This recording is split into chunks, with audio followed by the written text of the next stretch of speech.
Friends, ఎలా ఉన్నారు? బాగున్నారా? మీరు బాగున్నామండి. ఇంకా ఇక్కడ చూడండి, నేనైతే ఇప్పటికి సాయంత్రంకి అంటే ఇప్పుడు 3 రోజుల నుంచి అనుకుంటున్నామండి సాకుపూరి చేద్దామని. చేయలేదు. మా చిన్నమ్మాయి కాలు చిప్స్ మీద చిన్నమ్మ ఇంకా సాకుపూరి చేద్దామని.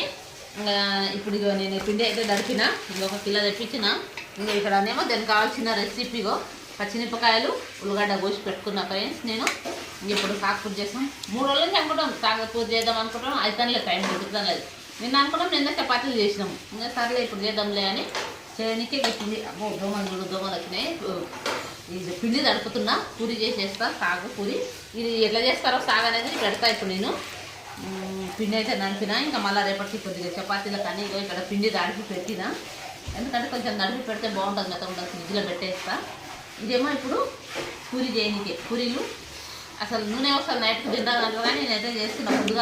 పొద్దుగాల ఏమవుతుంది అంటే పొద్దుగాల అందరు పిల్లలు స్కూల్కి హడాబిడి తొందరగా రెడీ అవుతారు, స్కూల్కి వెళ్ళిపోతారు. లేకపోతే మా చిన్నమ్మాయి అసలు లేవది స్కూల్కి. కళ్ళు చూడు ఎట్లా చేస్తుంది, ఇట్లా స్కూల్కే పోదంటది. స్కూల్ చదవనే చదవాలి. అది ఉగాది తీసేటట్టుగా. సరే ఫ్రెండ్స్, మా ఛానల్ చూడండి, సబ్స్క్రైబ్ చేయండి. బాయ్.